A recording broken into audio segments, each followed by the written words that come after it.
Well, hello, thank you for joining me today again on the Church History Trail. And where we find ourselves today is near Lisburn, and we're actually at Lady Dixon Park. And what you see here is the old gatehouse, and there's a number of items on this site which are original, and one of them is this old gatehouse. So this is an original building that you're looking at, and it's very nice. You can see the lovely flowers there outside it. So this is Sir Thomas and Lady Dixon Park, and there's a big house here. It's known as Wilmont House, and of course this is the gatehouse of Wilmont House. Of course it's a private dwelling today, the gatehouse. And Wilmont House is a 19th century house that was built in 1859 in this estate here. And of course the estate was established back in 1740. Now the estate was formed in 1740 by William Stuart, who was actually from Scotland, and so he came over a century before. And the Stuarts were prominent farmers, and it's recorded that carrots, and I'm not talking about a garden of carrots, I'm talking about the size of a field. Carrots were actually grown here at Wilmont House Farm. And one of the early threshing machines was erected here in 1811 on the farm. And there was also a bleach green here until 1815. Now, what we're going to do now is I'm going to take you up to where the original house stood. It's not there now, of course, but where the original house actually stood is where the present day barbecue site is, the barbecuing area. And the original house actually dates back to 1740, and it was replaced by the present house of red brick, which was built in 1859. But this is where the old house used to stand. And of course the stables are beside this, which is now a barbecuing site. And also the cool house isn't too far away either. And so there, the cool house, the stables and the gatehouse that I showed you are original. And as you can see, this is now a barbecuing area, but this is originally where the 1740 house at Lady Dixon's Park stood. And of course the estate was settled by the Stuart family. And you can see a wee plaque here when the barbecue site was made, constructed by Enterprise Ulster for Belfast City Council, 1984. And so people come here today in the good weather and they have their wee barbecues, and you can see there's a permanent barbecue site here. So this is where the original house actually stood, and most people wouldn't know that. The only reason why I came across that information was through a gentleman called Lord Belfore, who writes a lot of on a lot of historical houses, etc. And so that's where I came across that information. And where I'm going to take you now down to is the stables, because the stables is another building that is original. Now it's renovated today. It's a coffee shop today, it's a beautiful coffee shop. But you will see from the outside that the stables were lived in at one time as well. So there was actually people who were living in. They were made into wee houses back in the day. And this is the stable block here. Again, it's original. And you can see it says there, Stables Coffee Shop. So this is actually another part of the furniture here in Lady Dixon's Park that is actually original. So quite amazing. I didn't get told that. So absolutely fantastic to still have this standing. Me and him will be. As you can see, absolutely fantastic. and I'll give you a wee quick view inside. But what you're looking at here, ladies and gentlemen, is an original building, which is fantastic, and it's still being used today. As you can see, coffee shop.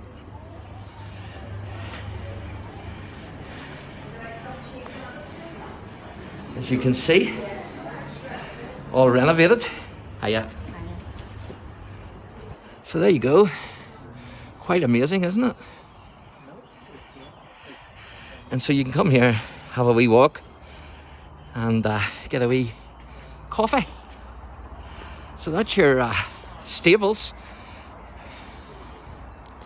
Now, the original house, as I say, it stood where the barbecue site is, and then it was replaced in 1859 by the present house, and I will show you the present house in another wee video. I'm going to have to maybe split this up into 2 videos. But in the 19th century, Belmont House was inhabited by the Bristow family, and they were influential bankers, so they were pretty wealthy. And there's actually a distinctive carved stone, which I will show you when we get to the house in the next video, which is adjacent to the entrance, and it bears the initials JB, which of course stands for James Bristow. Now, the house passed through a number of owners until Sir Thomas and Lady Dixon purchased the Belmont estate in 1919 for $21,500. And the Dixons, of course, were highly thought of. They were highly respected. And Sir Thomas was a second baronet, and both actually served as Mayor and Mayoress of Lorne in County Antrim. And the couple actually donated more than £100,000 to charity, to good causes. So they were very, you know, they're certainly much into the people. So they wanted to look after the people. And Sir Thomas, he died in 1950, and Lady Dixon, she died in 1963.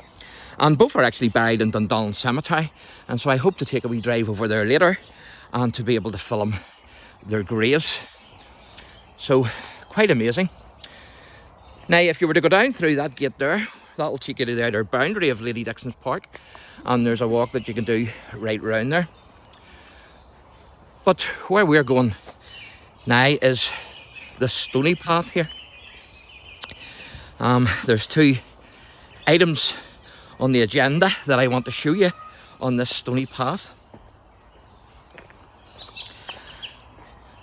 And so the house then, according to Lady Dixon's wishes, was opened as a home for the elderly, while the grounds was open to the public after her death. Now, Sir Thomas actually authorised the house's use as a war hospital on the outbreak of World War II, believe it or believe it not. And also, the house has had, this is the 1859 house now I'm referring to, the house that's here today, but the house has had a number of distinguished guests stay there who, I'll not mention them all, but I'll mention a few of them. Obviously, the best well known is Captain Scott. And of course, Captain Scott, he was an Antarctic explorer, and he was a guest in the house during his visit to Belfast in 1904. So I'm going to take you down and show you the ice house, which is down here, and also the graves of the dogs. And here you can see some brickwork here. So I don't know what this was, whether that was a gate at some stage. It's hard to tell, but certainly it's the remnants of something, that's for sure. So as I say, Captain Scott actually stayed here on his visit to Belfast in 1904. So Lady Dixon's Park, ladies and gentlemen, has a big connection with Captain Scott, believe it or believe it not, because he actually stayed here. And so what I'm going to show you now is the ice house. Now, I don't think I'll be able to get down to show you it because it's very steep, as you can see. But I certainly don't want to fall, so I have to be careful. But I won't be able to get down to show you it, but I can show you it from here, hopefully, without falling. So this is the ice house here, what's left of it. Of course, the roofs, there's no roof on it now. But this is the ice house here. So I might be able to shine my torch a wee bit, but I certainly won't be able to get down there, ladies and gentlemen, because of my knees. There's no way I could get down there, unless there is another entrance in, which there might be, I don't know. But we'll see if this torch is any good for... Basically, you can't see much there anyway. So I'll try and zoom in. But this is the ice house. So that was the original ice house of 1740. What you're looking at here. So quite amazing, as you can see. What's left of it anyway. So amazing.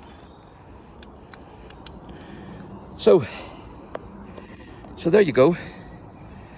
Fantastic, a fantastic piece of history, ladies and gentlemen. So what I'm going to show you now is the graves, 3 graves of the dogs, because the Dixons, Sir Thomas and Lady Dixon, had dogs.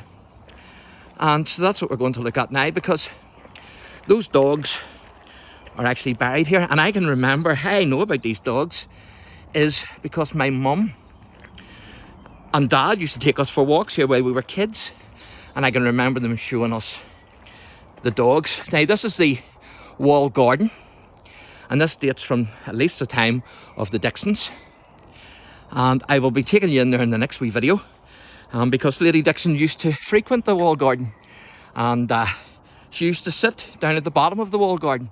And there was also a couple of summer houses or greenhouses. One of them had a fire in it, and she used to, when I say a fire, I mean a fireplace, and she used to sit in there too. So what we're going to look at now is the graves of the dog. And if you're coming to Lady Dixon's, the graves are actually just at these gates here, because these are them here. So where the dogs are buried, the Dixon's dogs, is actually underneath this concrete. They're actually buried here. So they are. So I'm going to try and read these out to you. So I think we'll start at the left and work our way round. So this one is PINTY, as you can see. And PINTY died in September 1958. He was a dear little dog and devoted companion of Lady Dixon. A dear little dog and a devoted companion of Lady Dixon. So that's Pinto. That's the first one. And then the next one's Dandy. And Dandy died April 1952. He was faithful and devoted follower of Sir Thomas Dixon. So Lady Dixon owned Pinty and Sir Thomas owned Dandy. And then the final one was owned by their sons, because it says here, in memory of Spark, an Irish Terrier. He was at one time the property of the dear son and brother, so the 2 brothers of the Dixons, who died in action in South Africa. Afterwards, he was the dear, I think that is, of all the family. Or maybe that's short for darling of all the family. He died by a railway accident, aged, I think that's 10 years. He was loved, is mourned and will be remembered. Brave, faithful, wise, gentle, affectionate. And that was 1905. So isn't that incredible?